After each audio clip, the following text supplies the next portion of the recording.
आज ये चर्चा एक भावना के ऊपर है।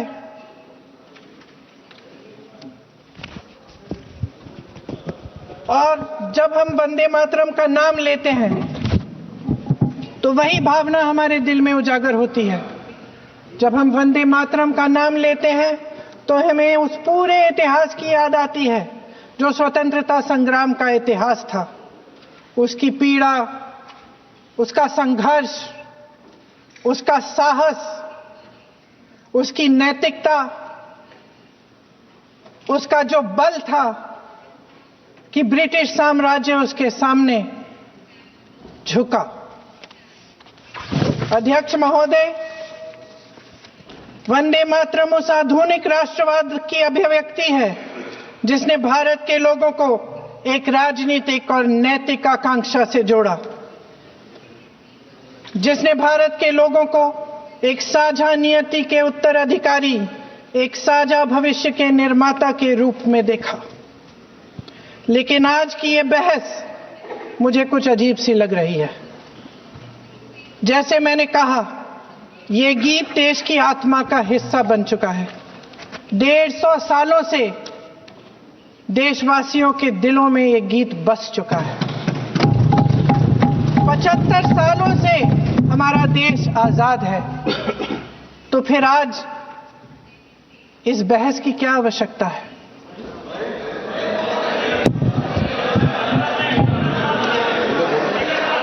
हमारा यहां मकसद क्या है? जनता से हमें दिया गया दायित्व, जनता का विश्वास, उनके प्रति हमारी जिम्मेदारी, हम किस तरह से इसका इस्तेमाल कर रहे हैं, हमें ये सोचना चाहिए। क्योंकि अब इस मोड़ पर हम इस सदन में अपने राष्ट्रगीत पर भी बहस करेंगे। आपने बहस मांगी है, आपने बहस मांगी है। आप तो इलेक्टोरल रिफॉर्म्स की बहस नहीं मांग रहे थे कि जब तक हम इस पर बहस नहीं करेंगे तब तक उस पर बहस नहीं होगी। इसकी वजह क्या है? इसकी वजह क्या है? हम आज यहाँ ये बहस क्यों कर रहे हैं? हमारा राष्ट्रगीत है, इस पर क्या बहस हो सकती है? हम ये बहस यहाँ आज 2 वजहों से कर रहे हैं। पहला कि बंगाल का चुनाव आ रहा है, हमारे प्रधानमंत्री अपनी भूमिका निभाना चाहते हैं उसमें। और दूसरी वजह ये है, ये मकसद है, पुरानी मकसद इनकी, अध्यक्ष महोदय, कि जिन्होंने स्वतंत्रता की लड़ाई लड़ी, जिन्होंने देश के लिए बड़ी बड़ी कुर्बानियां दी, उन पर सरकार नए आरोप लादने का मौका चाहती है। देश का ध्यान फिर से जनता के ज्वलंत मुद्दों से भटकाना चाहती है। यही एक मकसद है आपका मकसद है कि हम फिर से उसी अतीत में मंडराते रहें, उसी की तरफ हम देखते रहें जो हो चुका है, जो बीत चुका है। क्योंकि ये सरकार वर्तमान और भविष्य की ओर देखना ही नहीं चाहती, वे इस काबिल ही नहीं रही। सच्चाई ये है अध्यक्ष महोदय कि आज मोदी जी वह प्रधानमंत्री नहीं रहे जो एक समय में थे। सच ये है कि ये दिखने लगा है, उनका आत्मविश्वास घटने लगा है, उनकी नीतियां देश को कमजोर कर रही हैं। और मेरे सत्ता पक्ष के साथी चुप इसलिए हैं क्योंकि अंदर अंदर से वे भी इस बात से सहमत हैं। आज देश के लोग खुश नहीं हैं अध्यक्ष महोदय, परेशान हैं, तमाम समस्याओं से घिरे हुए हैं, और उन समस्याओं का हल आप निकाल नहीं रहे हैं। हाँ ठीक है, उसका भी बोल लेंगे, समय आएगा तो उसका भी बोल लेंगे। बल्कि कल समय आ रहा है, चुनाव पे चर्चा होगी, उस पे भी बोलेंगे। अध्यक्ष महोदय, इनके भी अपने लोग दबी जबान में कहने लगे हैं कि सारी सत्ता को केंद्रित करने से देश का नुकसान हो रहा है। इस बीच अगर हम अतीत की बातें नहीं करेंगे तो कौन सी बातें करेंगे? ये किसी और बात के काबिल ही नहीं है, सिर्फ ध्यान भटकाना है जनता का। इसलिए आज हम वंदे मातरम पर चर्चा कर रहे हैं। वंदे मातरम देश के कण कण में जीवित है, इस पर बहस नहीं हो सकती। लेकिन चलिए, आपने बहस मांगी, आप बहस करना चाहते हैं, बहस करते हैं। आज इस चर्चा को प्रधानमंत्री जी ने शुरू किया, उन्होंने भाषण दिया और इसको कहने में कोई झिझक नहीं है कि भाषण अच्छा देते हैं, थोड़ा सा लंबा, लेकिन भाषण अच्छा देते हैं। सिर्फ एक कमजोरी है, अगर आप इजाजत दे तो मैं बोलूं। एक कमजोरी है, हाँ उसी पे बोल रहे हैं, वंदे मातरम पे बोलो आप। अब सर मैंने तारीफ कर ली, थोड़ा और विषय वंदे मातरम का है तो हम वंदे मातरम पर ही रखें, ठीक रहेगा। ये वंदे मातरम पे ही है। और आपने प्रधानमंत्री जी को सुना था, अब तो जरूरी है। सर भाषण बहुत अच्छा देते हैं, लेकिन तथ्यों के मामले में कमजोर पड़ जाते हैं, बहुत कमजोर। इसमें भी एक कला होती है कि तथ्यों को किस तरह से जनता के सामने रखा जाए। मैं तो नहीं हूं, जनता की प्रतिनिधि हूं, कलाकार तो नहीं हूं। इसीलिए मैं भी सदन के सामने कुछ तथ्य रखना चाहती हूं, लेकिन सिर्फ तथ्य के रूप में रखना चाहती हूं।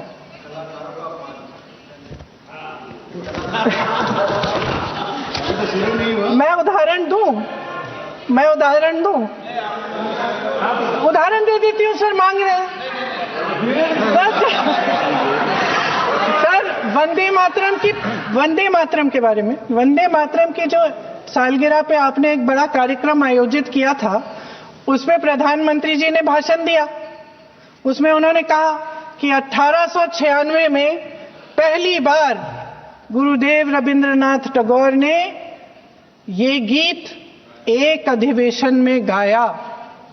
उन्होंने ये नहीं बताया कि कौन सा अधिवेशन था, महासभा, हिंदू महासभा का अधिवेशन था, आरएसएस का अधिवेशन था।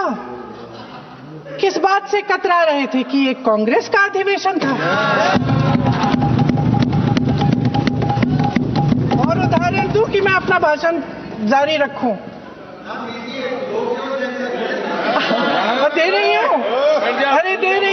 रही हूं। जो वंदे मातरम की जो क्रोनोलॉजी है, वो भी आप समझिए, जो असली क्रोनोलॉजी है।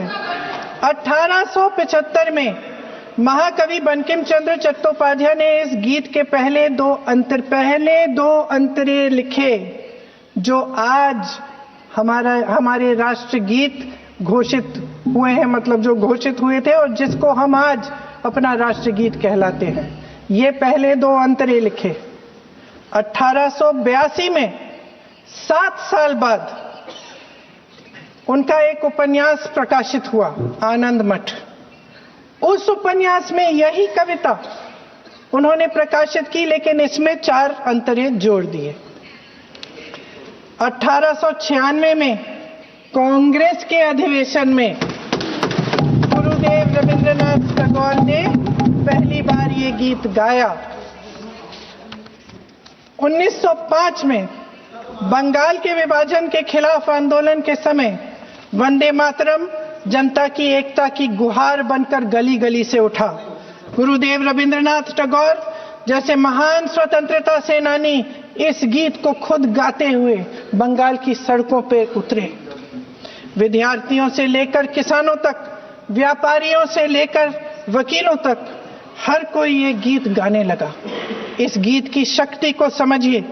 ब्रिटिश साम्राज्य इसको सुनकर कांपता था और हमारे देशवासी इसको सुनकर वे मन बनाते थे, वे हिम्मत बनाते थे कि इस भयंकर साम्राज्य के खिलाफ सत्य और अहिंसा के नैतिक हथियारों को लेकर शहीद होने की तैयारी करते थे। ये गीत मातृभूमि के लिए मर मिटने की भावना को जगाता है। इस गीत की शक्ति ये है, इस गीत का हमारे देश से जुड़ाव ये है। लेकिन 1930 के दशक में हमारे देश में जब सांप्रदायिक राजनीति उभरी, तब ये गीत विवादित होने लगा 1937 में, अब ये मैं दूसरा उदाहरण देने वाली हूं क्योंकि प्रधानमंत्री जी ने अपने भाषण में इसका उल्लेख किया और गलत किया, इसीलिए मैं इसके जो सच्चे जो तथ्य हैं वो आपके सामने रख रही हूं। 1937 में नेताजी सुभाष चंद्र बोस कांग्रेस का अधिवेशन कलकत्ता में होने जा रहा था, उसका आयोजन कर रहे थे। तो जो मोदी जी ने पत्र सुनाया सदन में 20 अक्टूबर का और कहा कि जवाहरलाल नेहरू जी ने नेताजी को ये चिट्ठी लिखी और ये कहा कि इस पर चर्चा होनी चाहिए, उससे पहले 3 दिन पहले नेताजी सुभाष चंद्र बोस ने पंडित जवाहरलाल नेहरू को एक चिट्ठी लिखी थी जिसका जिक्र आपके प्रधानमंत्री ने नहीं किया। और इस चिट्ठी में सुन लीजिएगा,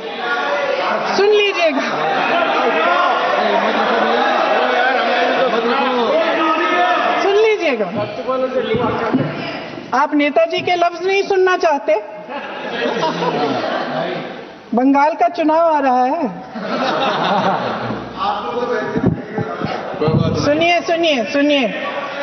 सुनिए। हाँ, कोई बात नहीं, हम तो देश के लिए हैं, हम देश के लिए हैं। आप चुनाव के लिए हैं, हम देश के लिए हैं। हम जितने भी चुनाव हारे, हम यहाँ बैठे रहेंगे और आपसे लड़ते रहेंगे और आपकी विचारधारा से लड़ते रहेंगे। अपने इस देश के लिए, अपनी इस मिट्टी के लिए लड़ते रहेंगे। आप हमें रोक नहीं सकते।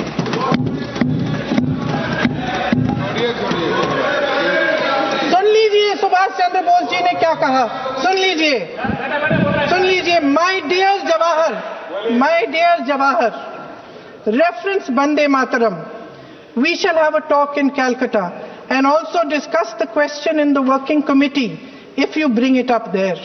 I have written to Dr. Tagore to discuss this matter with you when you visit Santi Niketan. Please do not forget to have a talk with him when you visit Santi Niketan. ये 17 अक्टूबर को लिखी जाती है। 10 अक्टूबर को नेहरू जी इसका जवाब देते हैं और आपके और 20 अक्टूबर को, हाँ ठीक है, 20 अक्टूबर को नेहरू जी इसका जवाब देते हैं। इस जवाब की एक पंक्ति प्रधानमंत्री जी ने सुनाई, बाकी पंक्तियां क्यों नहीं सुनाई? क्योंकि उनमें नेहरू जी क्या कह रहे हैं? There is no doubt that the present outcry against Vande Mataram is to a large extent a manufactured one by the communalists. Whatever we do, we cannot pander to communalists' feelings, but to meet real grievances where they exist. I have decided now to reach Calcutta on the 25th morning. This will give me time to see Dr. Tagore as well as other friends. समझ रहे हैं आप? प्रधान चुप है तो समझ ही गए होंगे। फिर क्या होता है? फिर नेहरू जी कलकत्ता जाते हैं और गुरुदेव जी से मिलते हैं और उसके अगले दिन गुरुदेव जी एक चिट्ठी लिखते हैं जिसमें वो लिखते हैं, अंग्रेजी में चिट्ठी है, उसका एक अंश मैं आपको हिंदी में बता देती हूँ, जिसमें गुरुदेव जी कहते हैं कि जो 2 अंतरे हमेशा गाए जाते थे उनका महत्व इतना गहरा था कि उस हिस्से को कविता के शेष हिस्से तथा पुस्तक के उन अंशों से अलग करने में उन्हें कोई कठिनाई नहीं थी। उन्होंने ये कहा कि स्वतंत्रता संग्राम में हमेशा से वही 2 अंतरे ही गाए जाते थे और उनको गाते हुए कुर्बानी देने वाले सैकड़ों शहीदों के सम्मान के लिए उन्हें ऐसे ही गाना उचित रहेगा। उन्होंने यह भी कहा कि बाद में जोड़े गए अंतरों का सांप्रदायिक मायना निकाला जा सकता है और उस समय के माहौल में उनका इस्तेमाल अनुचित होगा। इसके बाद 28 अक्टूबर 1937 में कांग्रेस की कार्य समिति ने अपने प्रस्ताव में वंदे मातरम को राष्ट्रगीत घोषित किया। उन्हीं दो अंतरों को कार्य समिति की बैठक में महात्मा गांधी जी, नेताजी सुभाष चंद्र बोस, पंडित नेहरू, आचार्य नरेंद्र देव जी, सरदार पटेल जी, गुरुदेव रविंद्रनाथ टैगोर जी सब मौजूद थे। इस प्रस्ताव के ये सभी महापुरुष इस प्रस्ताव से सहमत थे। आगे क्या होता है ये भी सुना लूं। भारत की आजादी के बाद जब इसी गीत के इन्हीं दो अंतरों को 1950 में डॉक्टर राजेंद्र प्रसाद जी ने संविधान समिति में भारत का राष्ट्रगीत घोषित किया, तब लगभग यही महापुरुष मौजूद थे। इनके साथ साथ B.R. अम्बेडकर जी भी सभा में थे और इनके साथ साथ मेरे सत्ता पक्ष के साथियों के नेता श्री श्यामा प्रसाद मुखर्जी भी मौजूद थे। वही दो अंतरे राष्ट्रगीत घोषित किए, किसी ने कोई आपत्ति जारी नहीं की, कोई आपत्ति नहीं जताई। वैसे इन तथ्यों के साथ जुड़ा एक और तथ्य भी है जो मैं यहाँ पे आपके सामने रखना चाहती हूँ। आज हम अपने राष्ट्रगीत पर बहस कर रहे हैं, लेकिन हमारा राष्ट्रगान भी एक कविता का एक अंश ही है, एक लंबी कविता का एक अंश है। और इन दोनों राष्ट्रगीत और राष्ट्रगान के अंश को चुनने में सबसे बड़ी भूमिका गुरुदेव रविंद्रनाथ टैगोर की थी।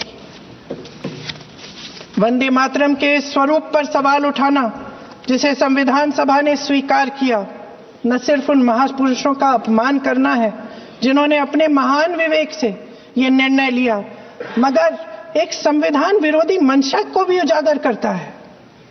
क्या सत्ता पक्ष के हमारे साथी इतने अहंकारी हो गए हैं कि अपने आप को महात्मा गांधी जी से, रविंद्रनाथ टैगोर जी से, राजेंद्र प्रसाद जी से, बाबा साहब अम्बेडकर जी से, मौलाना आजाद जी से, सरदार पटेल जी से, सुभाष चंद्र बोस जी से बड़ा समझने लग गए हैं? मोदी जी का अपने भाषण में ही कहना कि राष्ट्रगीत को एक विभाजनकारी सोच द्वारा काटा गया, उन सब महापुरुषों का अपमान है जिन्होंने अपना पूरा जीवन इस देश की आजादी की लड़ाई में झोंक दिया। वंदे मातरम को विभाजित करने का आरोप लगाकर आप पूरी संविधान सभा पर आरोप लगा रहे हैं, उसके हर एक नेता को दोषी ठहरा रहे हैं। यह हमारी संविधान सभा और हमारे संविधान का खुला वार है। और जहां तक जवाहरलाल नेहरू जी की बात है, जितनी देर हमारे प्रधानमंत्री, देश के प्रधानमंत्री रहे हैं, 12 साल हो गए हैं, लगभग उतने ही सालों के लिए जवाहरलाल नेहरू जी जेल में रहे। किस लिए? इस देश की आजादी के लिए। उसके बाद 17 साल के लिए प्रधानमंत्री रहे। आप बड़ी आलोचना करते हैं इनकी, लेकिन अगर इन्होंने इसरो नहीं बनाया होता तो आज आपका मंगलयान नहीं होता। अगर DRDO नहीं बनाया होता तो तेजस नहीं बनता। अगर IIT और IIM नहीं बनाए होते तो हम आज IT में आगे नहीं होते। अगर एम्स नहीं बनाया होता तो हम कोरोना की जब बड़ी चुनौती का सामना कैसे करते? हाँ?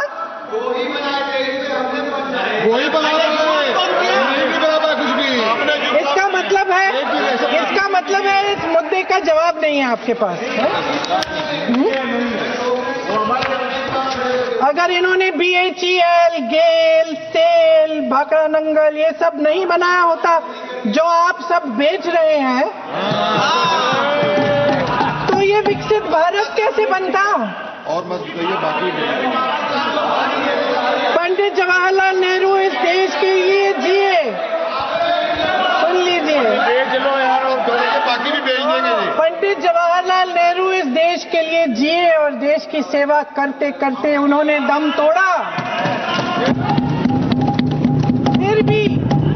फिर भी सुन लीजिए, मेरी एक सलाह ले लीजिए। सर, मैं आपको आपके माध्यम से सलाह दे रहे हैं, हम छोड़ना नहीं।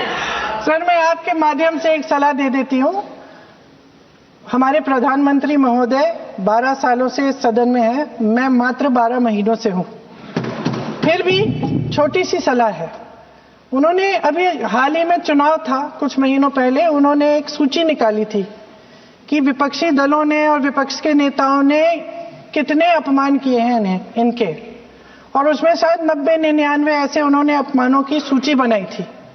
तो मैं उनको एक छोटी सलाह देना चाहती हूं कि नेहरू जी से जितनी भी शिकायतें हैं, जितनी भी गलतियां उन्होंने की आपके जहन में, जितनी भी गालियां देनी है, जितना भी अपमान करना है, उसकी भी एक सूची बना दीजिए। नहीं, बात खत्म नहीं है। 999 अपमान, 9,999 अपमान, सूची बना दीजिए और फिर हम एक समय निर्धारित करते हैं। जैसे हमने 10 घंटे आज वंदे मातरम पर हमने बहस किया है ना, उस तरह से हम अध्यक्ष महोदय जी से पूछेंगे, एक समय निर्धारित करेंगे, 10 घंटे, 20 घंटे, 40 घंटे, जितने घंटों में आपकी ये शिकायत पूरी हो जाए, माननीय सदस्य आप शांत हो जाए और हम बहस कर लेंगे। लेकिन इस सदन का कीमती समय, जिसके लिए हमें यहाँ पे जनता ने भेजा है, जैसे हमें जनता की समस्याओं को हल करने के लिए चर्चा करनी चाहिए, इस्तेमाल करना चाहिए, उसको एसी के लिए इस्तेमाल करिए। उसके बाद जैसे अंग्रेजी में कहते हैं ना, जैसे अंग्रेजी में कहते हैं कि once and for all let's close the chapter, close कर लीजिए। देश सुन लेगा क्या क्या शिकायतें हैं, किसने क्या किया, इंदिरा जी ने क्या किया, राजीव जी ने क्या किया, परिवारवाद क्या होता है, नेहरू जी ने कौन सी गलतियां की, सुना लीजिए, फिर खत्म। उसके बाद बेरोजगारी, महंगाई, महिलाओं की समस्याएं, जो पीएमओ में हो रहा है उसकी बातें, उसकी चर्चा, जो बैटिंग ऐप के बारे में हो रहा है पीएमओ के अंदर, आप सदस्य प्लीज, जो एफस्टीन फाइलों में आपके मंत्री महोदय के नाम निकल आए हैं, माननीय उसकी चर्चा करेंगे। आप वंदे मातरम में बोले, आप इधर उधर डाइवर्ट मत हो।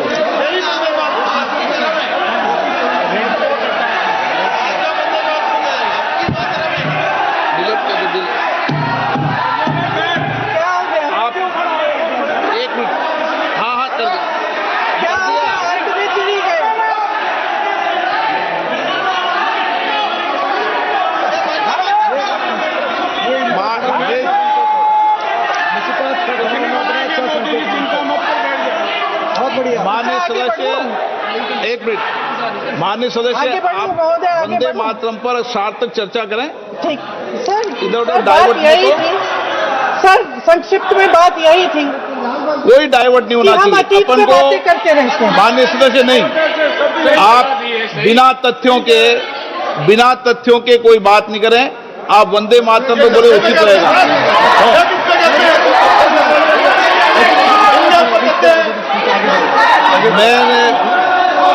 प्लीज अध्यक्ष महोदय, मैं आपकी बात मानती हूं, लेकिन बिना तथ्य के बहुत सालों के लिए ये हम पर आरोप डाल रहे हैं।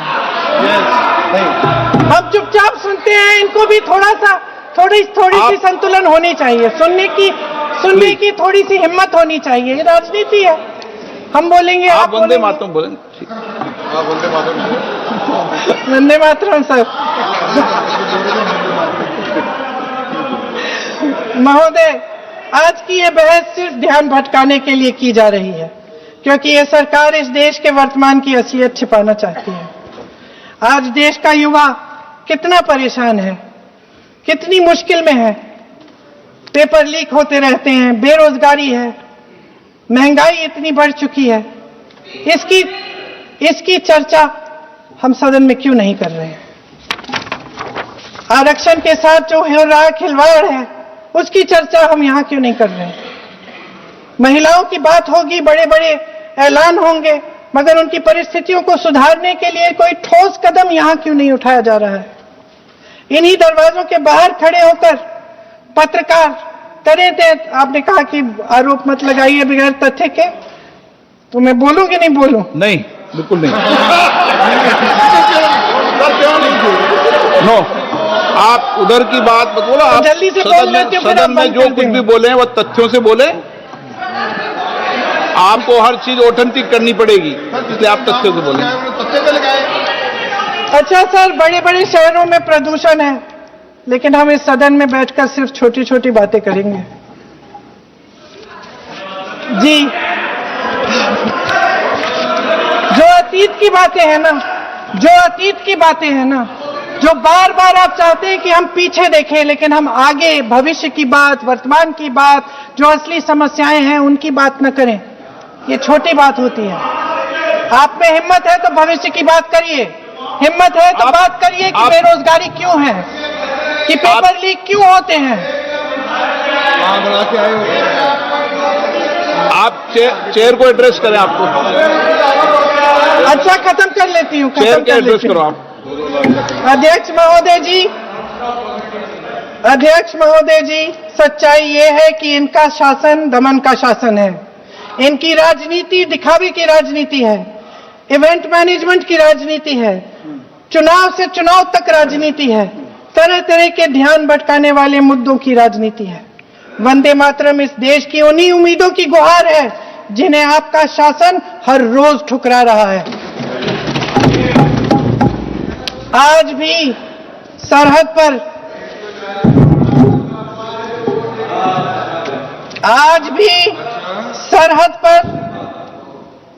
पर जवान जब दुश्मन का सामना करता है तो उसकी छाती में वंदे मातरम गूंजता है। आज भी जब हमारा खिलाड़ी अंतर्राष्ट्रीय खेलों में जाता है तो उसके दिल की धड़कन में वंदे मातरम होता है। आज भी इस देश के करोड़ों देशवासी जब अपने राष्ट्र ध्वज को फहराते हुए देखते हैं तो उनकी जबान पर वंदे मातरम, वंदे मातरम, वंदे मातरम आता है। कांग्रेस के हर एक अधिवेशन में 1905 से लेकर आज तक सामूहिक तौर पर वंदे मातरम गाया जाता है। आपके अधिवेशनों में गाया जाता है कि नहीं,